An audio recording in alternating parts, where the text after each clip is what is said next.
everything now is just expected to have this immediate impact, this sort of like either you get it or it's irrelevant. It's not part of our culture because you can't grab it immediately. But our attention is ours, and attention, like, you're sort of rewarded sometimes if you take your time. Art is like this. I mean, our intelligence and our understanding of what we're looking at takes time sometimes. I mean, you can make your art so that's immediate, but you can also make it so that things build or things wash over you and you don't quite understand them. But there's a catch in there, and who knows what it is for you.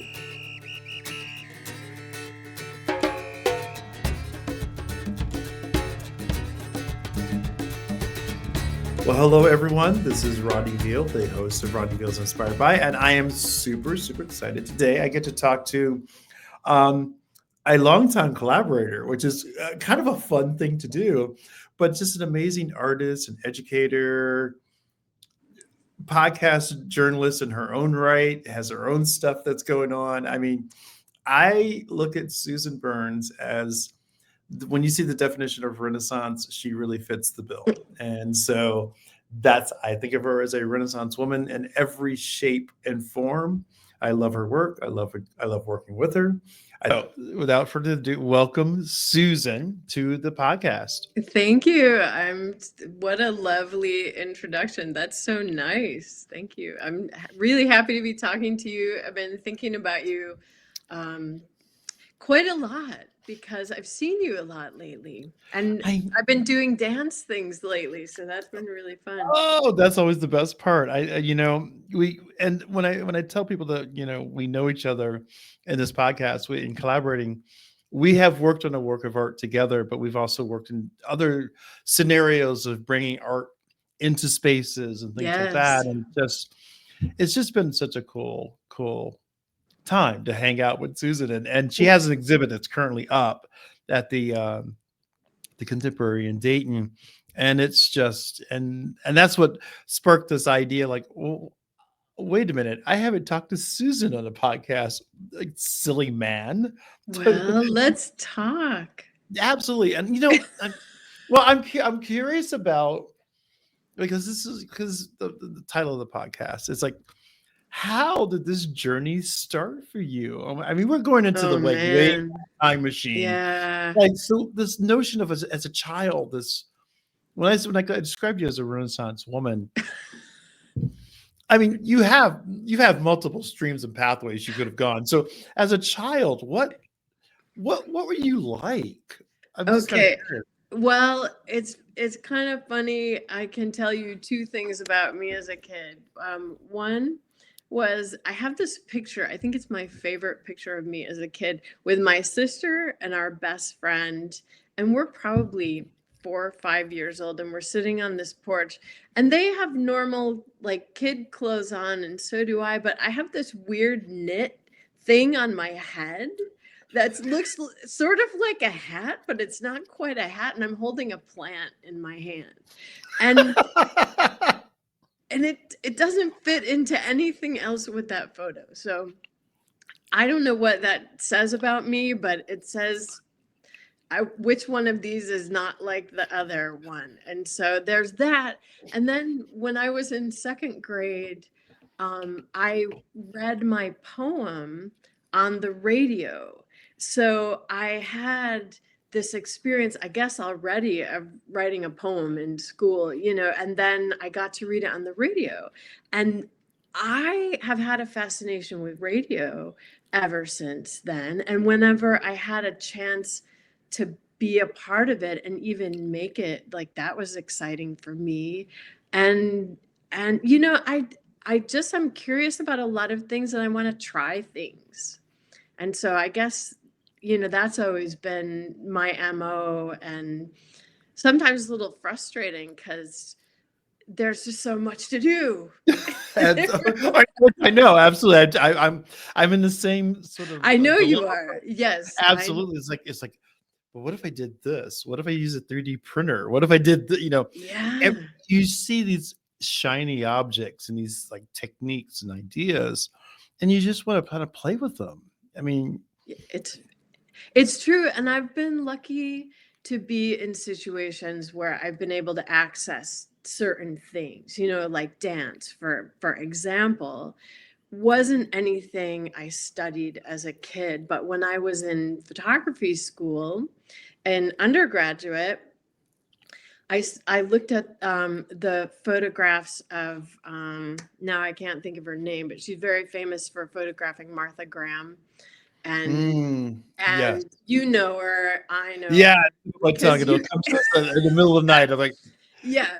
So her. Yeah. so so these photographs of dancers really struck me, and so I loved dance after that. And at some point, because I got this job as an executive director of a dance company. Okay, That's how does yeah, that? How? I know. Wait a minute. Like, how do you go from photography to executive director of a dance Well, it company? was years between those things, but I they were looking for someone and I applied, and I had enough like transfer. I always tell this to artists, you have transferable skills, so many. So I transferred my skills of being able to write a little bit, and Oh into yeah. this job working in the arts with dancers, and that opened up worlds to me because um, not only did I met Bill T. Jones, I met Wow. Liz Lerman, I met Trisha Oh. Brown, I mean, Oh. just because These. I mean, I didn't have like long, deep conversation with them, but just being in their presence was so inspiring. Talk about inspiring. And then I went to graduate school for sculpture. So there was all these and possibilities at the time. and the thing is, we share this. We share. Yes, we do. We both went to Eagles, Eastern go Michigan. Go Eagles. Eagles! We went to Eastern Michigan University. I was like, oh my god, these connective threads, Yes. because of your like connection to dance and my love of dance and art making. We just. I just felt like, oh, I found someone who understands. That's a We've sort real. of been on parallel journeys in a weird way. And yes, I Yeah. understand that about you, knowing all that you do, and it's just incredible and cool. Yeah, I mean, I think that's one of the things about this sort of like being in this kind of realm, and like there's available tools in the tool belt. So you have transferable skills. They really do exist. Is that you just kind of have to just, I just believe that, the golden retriever methodology of life is like, okay, well, let's try it. Okay, let's see what happens. What's the worst? That's the one thing you learn as an artist. And I've practiced this many times, to fail and fail again. You You fail know, and again. and Absolutely. It's you're just just like, okay, what's the worst that could happen? the paint runs off the campus, or Yeah. Or the dancers, you look at you like, this is the worst piece of, I yeah. can't believe you choreographed this, or Or you fall you, down and you get up and you're like, yeah, okay, here I am. that happened. Well, that happened. And so yeah, I mean, I love how you talked about failure, because I think a lot of times when we think about artists, we always think about the success. We see the success of the object or the presentation or the performance, but there's a lot of stuff that's in the closet. Just Oh, like, well, yeah.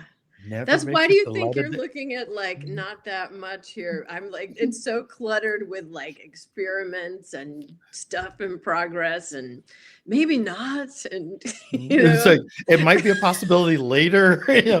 do you do a lot of that where you start something and it just kind of sits for a while, and then all of a sudden, oh, I know how to solve that problem, because it is problem solving. Yeah, it is. I think in a way, like I get these ideas and often like in the shower, and I'll have like lifetimes in there, and it'll go into all these things, and I'm like, okay, if that idea sticks to me next month or whatever, like maybe I'll pursue it, because I get some pretty out there ideas, and I'm like, do I really want to do that? I'm not sure, like it sounded good at the time, but then it's like, I don't know. So if I can't let it go, like this piece, the dance piece that you just saw, right? With Yes, I Nikki, saw, which was that phenomenal, people. I can't. well, we have the film now, and the film is Oh, beautiful. Just got the final version today. I'll ah, share it with you. Um, but that piece started out for me as I made one of these cast iron bones along, like I had it for a while before I even finished it. It's this big cow pelvis. It's really big.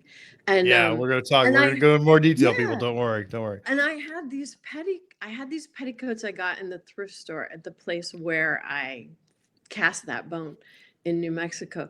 And for some reason, I wanted to put them together, and I played with it, and I put it in a show, and like nobody, just one hanging above this thing. And it had to be, and nobody said anything about it. And it was just kind of like, nobody was like, what is that? Why is, but I had to keep going with it. I could not let it go. And then it grew into something Right. I couldn't have predicted. It was like a field of tulle skirts, kind of like clouds in many ways. I felt this a weighted, there's a lightness and a weightedness to this material hanging above these cast iron cow bones that I found fascinating, the dichotomy of the two things. And I just thought, Mhm. that's how it works. It's not necessarily, and that's like, I guess it's a question about that's how it works, but it's a question of, as an audience, sit with it for a while. Don't just stare at it and walk away. Use your imagination and kind of pause from it, because it makes you pause. And then what made it really stick, kind of solidify in my heart and brain, and I think about it a lot. I really do think about that performance with the dancer in that space, was the relationship. And there's this sense of motion and movement, but the connectivity to these two separate ideas at the same time. Yeah. So folks, I do geek out on art. I mean, this is what I love. I was like, oh, we talked about it at dinner quite a bit. Yeah. And what Nikki says, Nikki, the choreographer, Nicola Resto, who was with me a long time ago when I was executive director of the dance company. That's a whole other story. So I've known Oh, her okay. for Oh, you like knew it forever. 25 years. Wow. Yeah, I know. But anyway, she said when she saw that piece, she thought of it as a sandwich. So the bottom and the top, and I really designed it so the only thing that was in that center space was the long shadows of the petticoats on the wall. And Yeah. she saw it as a sandwich, so she filled in the middle part of the sandwich. What a great visual Is it? I image. know, isn't it great? And that's what I love. That's what I love about being in a space with other artists interpreting your work and working and collaborating, because you go, I never saw it that way. I I would never never have. saw it as food, although I there never is. ever. I know, but sandwiching makes Yeah. sense Oh, yeah. as a framing tool, and I'm like, oh, you're off to the races, because It's true. once it starts as that sort of basic imagery, or not basic, but a simple imagery, it leads to other stories. It led to so Yeah. many things about life and weightedness and wanting to break free. And there's a freedom that was being sought by the dancer in the space. And I'm like, Oh, absolutely. I love that. That's the thing I love about collaboration. And so, I mean, did you think collaboration was going to be a part of your practice when you went to get your MFA in sculpture? Because, I mean, Yeah. did you Yes. really? Yes, Really? well, I didn't have that experience, except when I was doing my MFA, I was already in this community of dancers, and I saw how that all worked for really the first time in my experience as an artist, because as executive director, we worked with the costume designers and the composers. And I mean, it was a small company, but we had a lot of Right. networks because we were near the University of Michigan, and the artistic director was connected he taught there. So we had all these resources of very talented people, and I got to see that interactivity, and I got to see how the dancers worked together.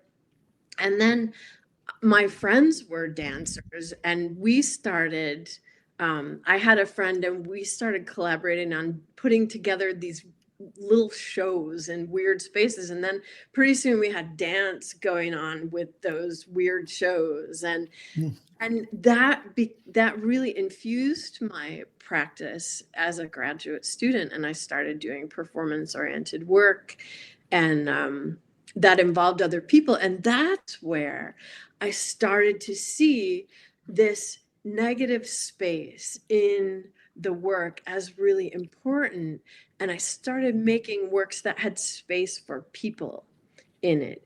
And that's why I made this piece in the Contemporary Dayton Gallery that had no essentially like middle space, because I Wow. envisioned the people coming into that space being the the middle space, being part of the installation. It doesn't really get activated until somebody walks into it. And even there is a motion detector that starts this record player that has crows cawing, and the crows, the sound occupies the space, and the sound says something about the space.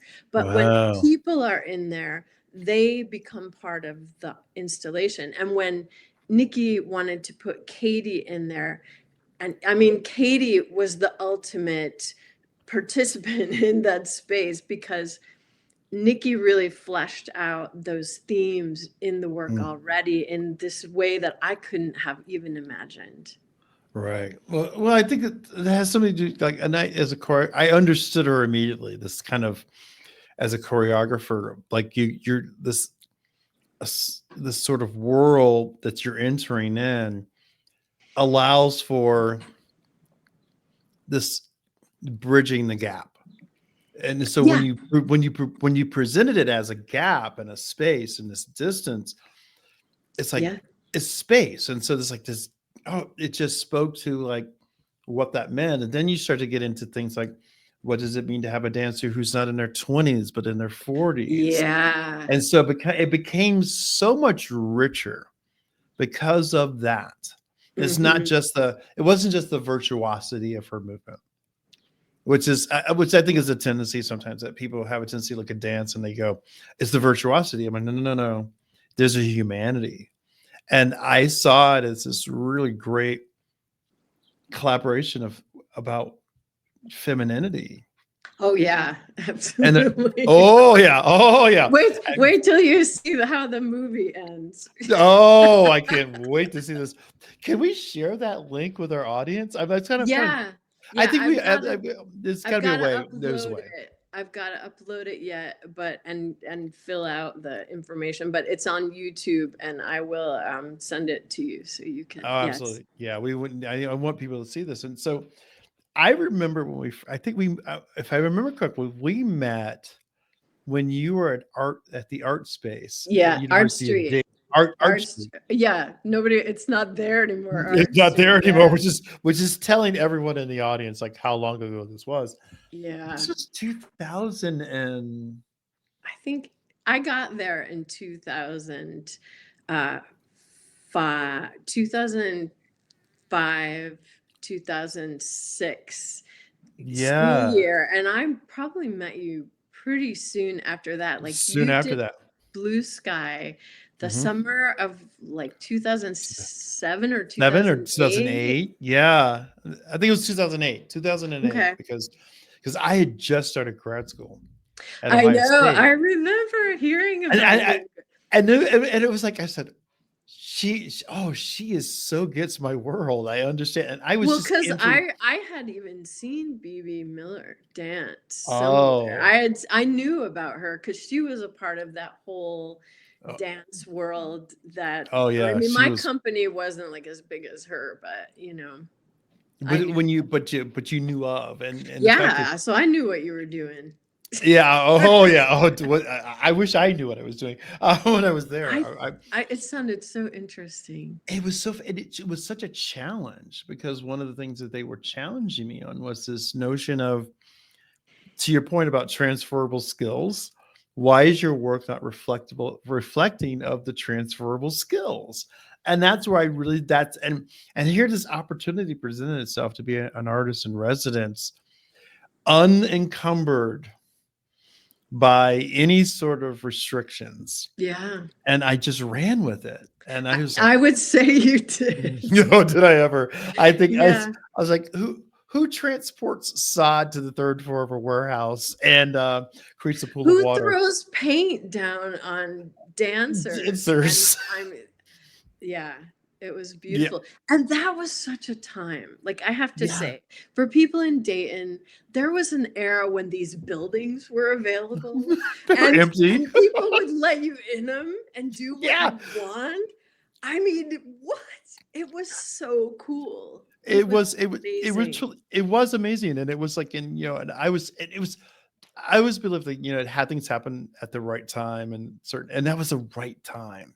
Yes, And it was. It felt like it it really, too. really did. And it just kind of I just think I think we're starting to see that the trees from what was planted during that time frame, because I think now people have come to accept that, oh, someone will go into non-traditional spaces, someone will collaborate outside their genre of art making, and we get to benefit from it. It's like, come on, folks, this is cool for a Midwestern city of our size. Oh, I had so much fun. I don't live there anymore. I I live in know. Cincinnati, which You is know, this is great this, too. which is great too, but it's not this. It's not a diss on Cincinnati because I don't even want to write in a letter. But No, but the thing about Dayton that I always loved from the moment I set foot there. I think I need new headphones. These are from the moment I set foot there. People wanted to involve you in things in a way, because if you wanted to make something happen in Dayton, you had to do it. Nobody was going to do it. And so when somebody came in and they were like a doer, Mhm, and my job was pretty much as a doer of what, I don't know, we made it up as we went, right? But mhm, if you were like that, you found your people right away, mhm. because they all were at we had a critical mass in Dayton of like people who would do things, and they showed up at stuff, and you Yeah. knew them right away. And so Dayton always felt to me like a place of do it yourself, and a Mhm. place of you can do it yourself, because people will step up and help you. They want to see that stuff. I always felt that there. I'm Bonnie Miles, Membership Coordinator of CET. Thank you for listening to Rodney Veal's Inspired By. This podcast is a production of CET and ThinkTV, two local PBS stations. As PBS stations, the work we do online, on air, and in the community is supported by listeners like you. If you're enjoying the show and would like to support our work, please consider becoming a member at cetconnect.org or thinktv.org. Plus, when you sign up to donate at least $5 a month, you'll get access to special members-only streaming videos on the PBS app through Passport.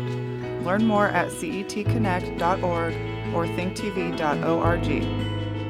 If you're enjoying this conversation, The Art Show, also hosted by Rodney Veal, is available to stream anytime from anywhere on YouTube or the PBS app. And I always blew my mind because I always kept thinking this city can't possibly be that into what we're doing. I mean, but then they would go, okay. I mean, it was like, wow, Yeah. let's just get that sod up there and make it happen. Let's just throw the paint into the empty building and see what occurs. I mean, Yeah. I think back on that, it's just kind of the foundations of this kind of. I think the city understood that creative process required like people to step back and step away and not like, oh, you can't do that or this is no, they just You never heard that. ever. Someone should have told me to wear goggles when someone's throwing paint at you. Oh, But God. other than that, I was like, wow, you should have worn goggles. I thought about it at the minute the first drop of paint hit me. Yeah, but it looked really cool without It was the fun. It goggles. was. I mean, I think back. I'm like, oh, these are the golden days, and I think about do you think that kind of environment, once you moved to Cincinnati, do you think that environment just kind of helped make this sort of transition into just full-time art making? Because you were No. it I mean, didn't. I mean, no. oh my God. So Well, because I'm not making enough money to survive on all the gigs that I do. So I try and I do that, but no. I mean, the truth is, of course that helps, right? I can do a lot of things and I get paid a little here and paid a little there, but the full-time art making is more about, number one, having a partner who pays the rent, like, thank you, that's great. But the other part of it is, when you're doing this stuff full time, I think you have to also understand how to spend your time, like how to structure your time, how to keep going, because it's pretty lonely, how to reach out to people, how to maintain your contacts, how to continue to take advantage of opportunities that come your way, how to schedule projects, how to do things that push you further, because it's hard when you're on your own without a like home base of a university like I had before, right. Yes, I guess it's true, like what you said, collaborating with people and seeing all those things happen did help me feel like I can do this or I can do this, and people are willing to do these things, and there are resources out there to do them. And so, sure, I mean, but that fluctuates all the time. And to be honest, like you do see it change. You see it change with administrations, local governments, funding sources, the attitudes of the people around you, the Right. tendencies, all that stuff. Like when institutions go away, like Art Street, for example, Right. and the people who supported that at the University of Dayton, I don't think any of those people are there anymore. And No, so they're that not. interest and that openness to like see what happened that had a tie to a big institution, that doesn't exist in that way there anymore. I don't know what's going on there now, but in Right. that way, that openness, that like, yeah, let's check it out, let's try it, that doesn't happen there anymore. So people who were connected there have gone their own directions now, in different ways. Yeah, but and that going in a different directions. I mean, I think that it's not that because I don't look at it I don't look at it as a nostalgic. Mm-hmm. It was a very interesting.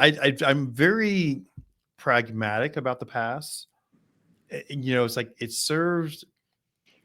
It was like kind of my recollections of it, which I'm always fascinated by memory and its residuals in materials. So that's just like my thing. I'm like, I don't know what I picked up in grad school. I must have picked it up from B.B. Miller. Just this notion of our histories aren't necessarily they're fluid. Then to me, the memories of shifting sands. A lot of times I remember one thing one way, and then I realize that's not really how that went down. Oh, it's because if you day can and even time. identify how Yeah. it really went down. Yeah. And it just kind of and it informs the work. And so it's really because I love what I love about the contemporary and the art space is that you incorporated bits of history and storytelling. Yeah. And I was like, oh. And then Susan, when you had this wonderful artist talk, and I just sat there and went, she's at another level of thought about I mean, can you even remember what you said? Because it was Yeah. so fascinating to me because I was like, that's why I call you a Renaissance artist. Well, I I tr- I want to do everything. So I try a little bit of a lot of things, but with this particular show, I I sometimes I get caught in these real like concepts and things I read and stories and all this stuff. And then with this show, I really thought about what does this have to do with me? Like, how does my own personal history integrate with what these objects are? So, so it's not nostalgia. It's what like objects have memories, objects encapsulate our memories in some ways, but what is it about mining those memories that we learn that we didn't realize? That's exactly what happened to me with the show as I tried to dig a little bit deeper into that idea. Like, why do I have this petticoat? And it looks like a very nostalgic thing, right? Like old fashioned, feminine, pretty, Yeah. whatever.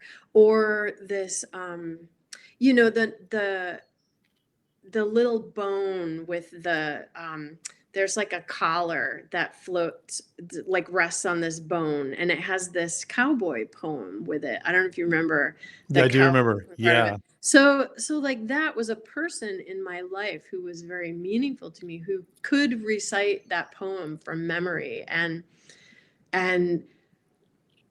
why is that important? Well, it's important in the context of the other pieces because, like I said in the talk, like many of those other pieces had to do with the oppression of women, patriarchal culture, in subtle ways, in ways that weave in stories that we tell about things, memories that we have. Mm. And this piece with the cowboy poem was also about patriarchal culture. Here was a woman, quite old, reciting a poem that her brother had written about their daddy, as she says. It's so beautiful. Yeah, I remember Her that. her Yeah. accent, from where she grew up and all this. And it was so loving. It was so respectful. It was so honoring. And I wanted really to have both of those things represented there because that is in reality how it is. And like when you see the film of this dance performance, it also incorporates like both of those sentiments, because it's not one or the other, and it's complex because of that. We are trying to toss off things that don't serve us, but the other things that do serve us, you can't really separate that out very easily. And or you could do it too hastily. You could toss out something that really was upon like, oh, I should have held on to that. And I think it's really interesting because I've been this thing that I do, which is I'm sharing in this story of like I wake up at 5:30 every morning and I just literally sit there and watch videos of artists and art makers talk about their art and in their studio spaces. And so what I've noticed is that like you talked about the failed projects, the things that are like, wow, no one needs to see that. Yeah. It's also filled with so many other things that are not what one would think would be in an art studio, books and movies and newspapers and objects Oh that are God. just that. Yeah, am I describing your space, Susan? If I turn the camera over there, you would see my entire collection of ugly ceramics. Oh my God. Isn't it the funny thing? Like I have, Oh, yeah. yeah. Oh, I totally have like You want I to have see one? I'll show you one here. I love it because I have a whole I have like a shelf of Life magazines. That oh my goodness! Oh my God! What is this? Isn't it? Isn't it the funniest thing? We keep everything. I mean, I have some really failed art It's a projects. test. It's a test. I was It's is that's the word. I always think I have to find the words. This was a test of what I'm going to do later. And it was really interesting because I was talking to when I watched these videos and I was talking to Sean Yu at Discover Classical, who's he's the executive director of our okay. classical music radio station, Oh, and he cool. said, he says, I can't wait for you to get back into that world of bringing technology and dance together. And I was like, whoa, it kind of threw me for a loop. I was like, so it's that sense of, you never realize that you are making an impact until you hear about it later. And so that was one of the things that I found very fascinating with this performance, is that I was talking to people because the exhibit was up, and so we were walking around, and people just said, Susan is on a journey. She's just doing things. They said it was such a pride, like a sense of pride that you had just this voice. And it was like, oh, I said, yeah, she's firing on all pistons. And so that was just it was like that lovely note of, you do have an impact on, as an art maker, because a lot of times people come see shows, they see things, but then later it's like it's stuck with them. It's stuck with them, Well, this is the thing. I've written about this before, and not with respect to my own work, but I think this about my work, and about like art in general. I think that people, I hope, will take to heart somehow, learn something from, is this whole notion of slow art. Because there is, I just read, I don't know her name, but I'm going to send you this link too, because my friend sent it to me. This idea in our culture about immediacy, and how everything now is just expected to have this immediate impact. This sort of like, either you get it or it's irrelevant. It's not part of our culture because you can't grab it immediately. And I mean, if we look at all the things we do, there's such a fight for our attention, right? But our attention is ours, and attention, like, you're sort of rewarded sometimes if you take your time to absorb things. It's just like eating, right? If you take your time eating, it's a better experience. It's like, yes. right? At the end, your stomach is not hurting. Yeah. And art is like this. I mean, our intelligence and our understanding of what we're looking at takes time sometimes. I mean, you can make your art so that's immediate, but you can also make it so that things build or things wash over you and you don't quite understand them. But there's a catch in there, and who knows what it is for you, to keep you connected there, or to start like a crumb, like Hansel and Gretel, right? A crumb to start you down a path of, wait, where's this going? And where's this going? And where's this going?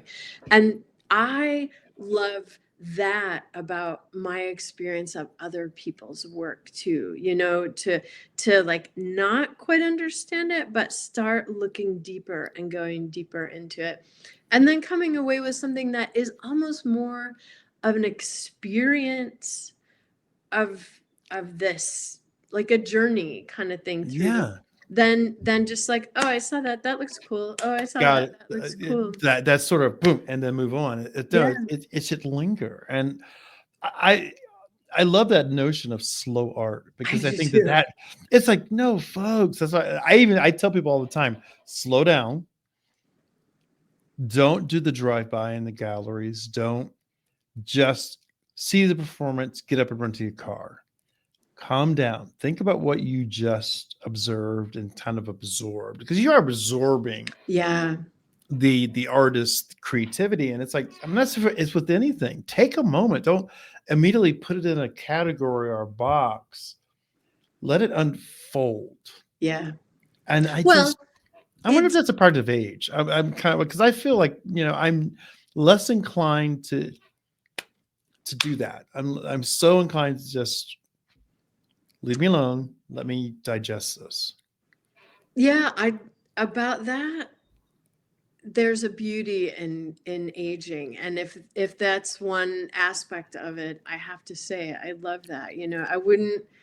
I love the process of aging, and I want to embrace that pace of things as I go on too.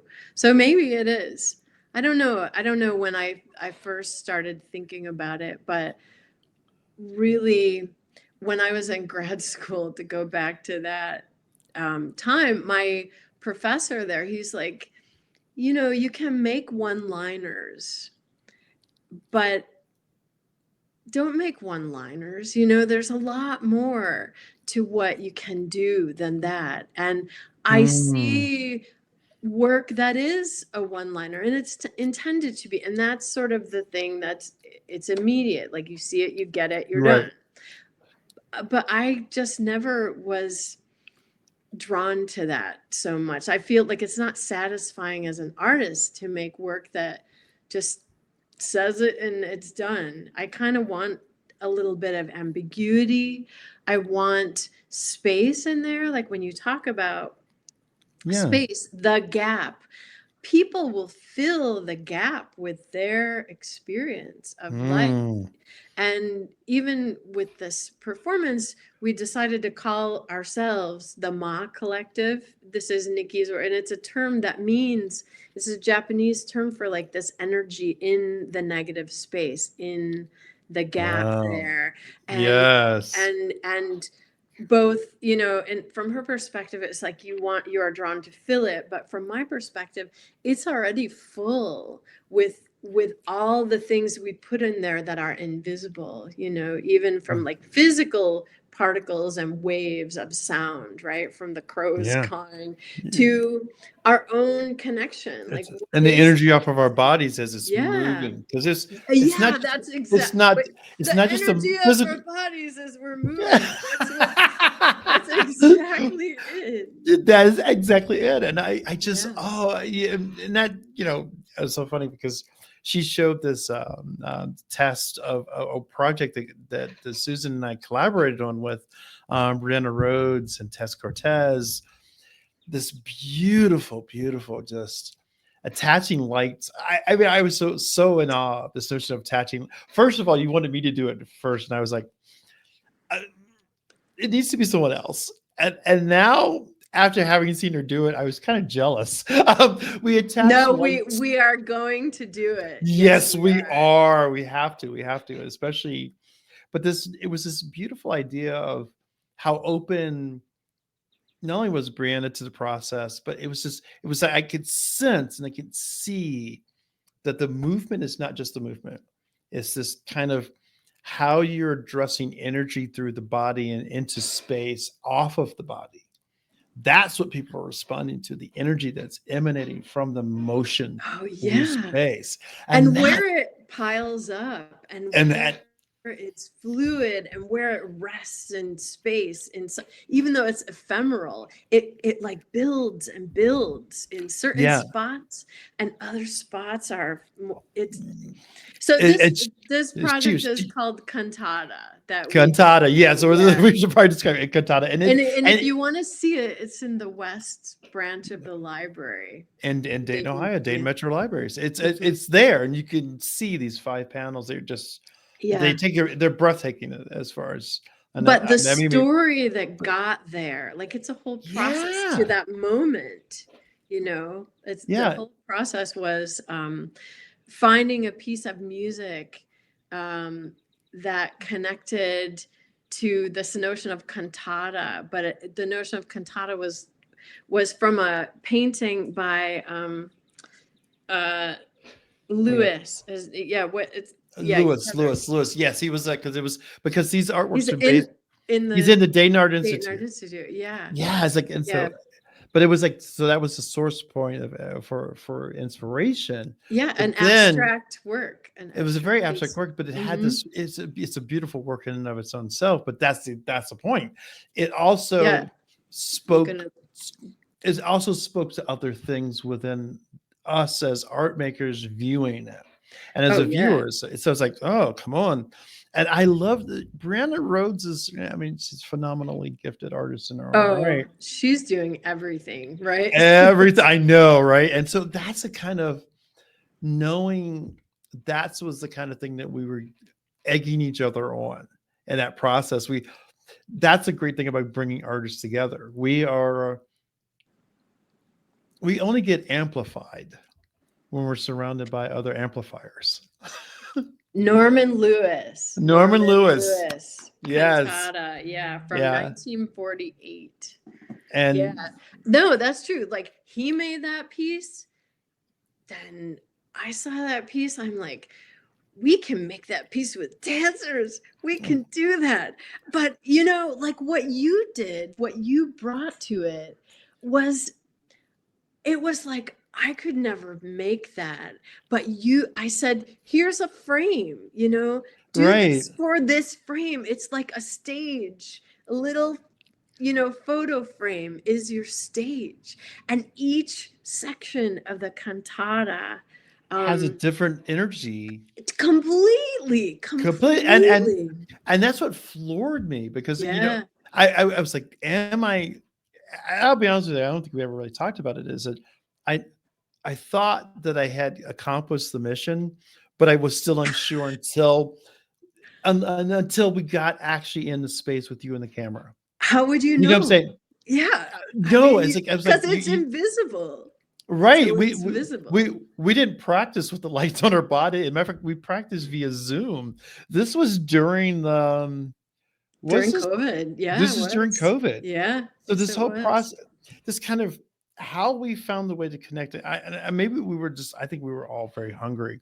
We were very hungry to collaborate and make. It was like, we need, because the world was so uncertain and unsure. And it spoke a lot to what, I think we were all going through, and not to speak for everyone, but it just that sense, that's the thing that I think that it's never as simple as an object would you see, or a performance. It's so much more. And if it doesn't work for you, I'm less inclined to say something doesn't work for me. I said, I'm just not aware of its beauty and its finer points, and I need to think about it. I've come to that conclusion. That used to be very like, that didn't work for me. Now I'm like, no.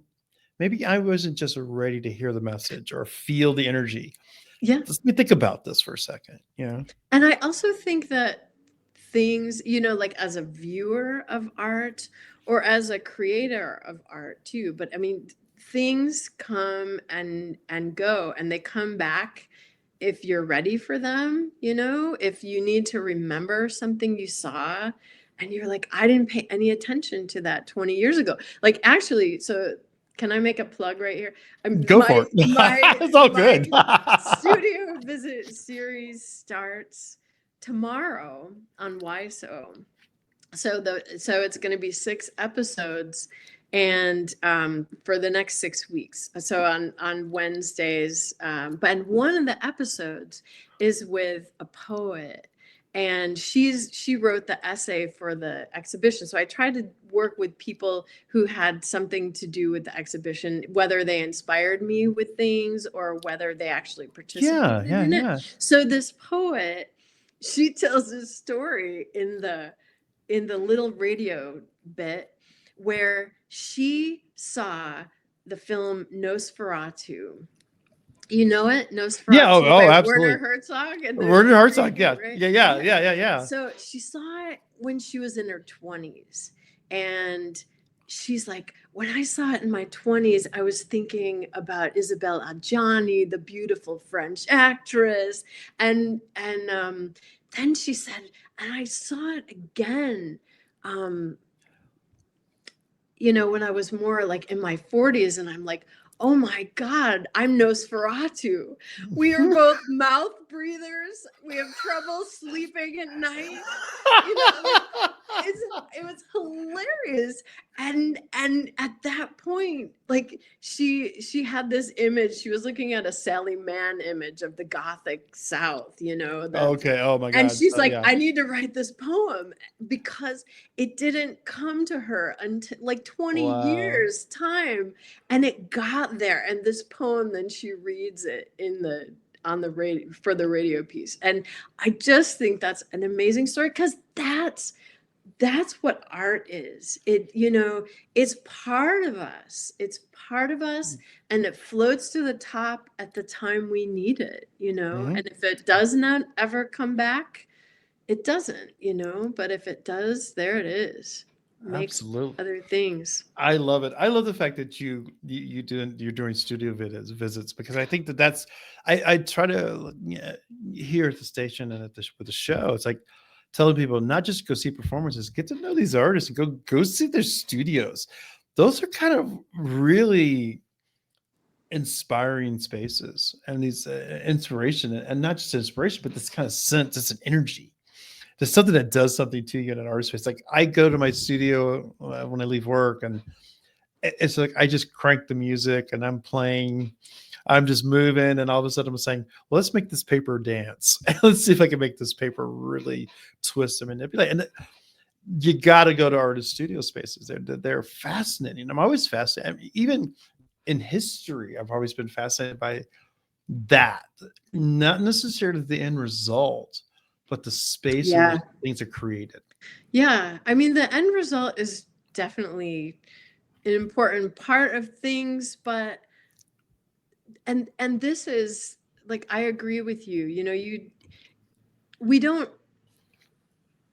people don't know what the process is. And I don't know if artists share all that much about what they do or why, but I think it's important to have these conversations with people to understand more about creativity than we think. You know, it's like, and especially now, because I think creative people, creative processes, expression of ideas is quite literally under attack.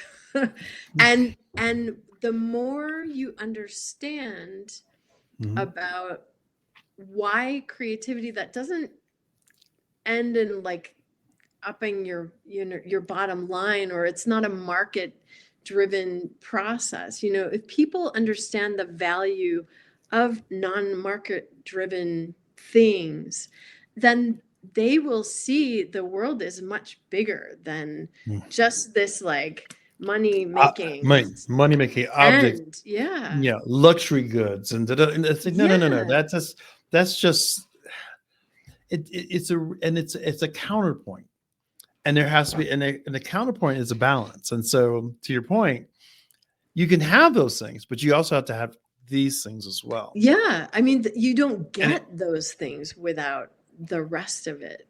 Absolutely. It's all the R&D that you never see. The research and development right? of these creative ideas and this inspiration. Yeah, and so we need that. We absolutely do. And so I love this conversation. We're coming to an end, and it's like, oh, I know. It's like, oh, it's too short. We could go on. But the question I have, because I try to pose the question because I want our audience to kind of something to ponder as they after they've listened, because I know that there are a lot of folks who the creative process may be mystical. I'm putting that in air quotes, but it's not. It's rooted in so many other things. What would you say to an audience, to the audience? You have a chance and opportunity to kind of help shape and guide their thought process about creativity. What would be your final word on that? To the audience about what? Wait, say that. About what the final word in your thoughts on this notion of creativity? Because I was very lucky. Like, I'll give you an example. I was very lucky that I had parents who may not have understood that I was this creative artist type, but they never inhibited the journey. Mm-hmm. So Yes. That's my takeaway. It's like, get out of the kids' way, because Yeah. you might be pleasantly surprised. They know there's more going on in there than you may understand or fully embrace. So what I think about, and what I always have to remind myself to think about, is to really remain open to things that, like, we self-censor, we shut ourselves down so quickly and often about many things. And at a certain point, if you can just breathe a little bit and open your brain to let things sit there for a while and see where it goes. I think that's probably what I'd like to leave people with, is, again, the notion of slow art really is important for looking at art, for making art as well. Yeah. And so, because you could have an enjoyable time and have great conversations and hang out and attach lights to bodies and get them moving, which I cannot wait to do, by the way. Okay. This is coming. Yeah. I've just turned 60, so it's like we need a You kind of a did. this number. Okay.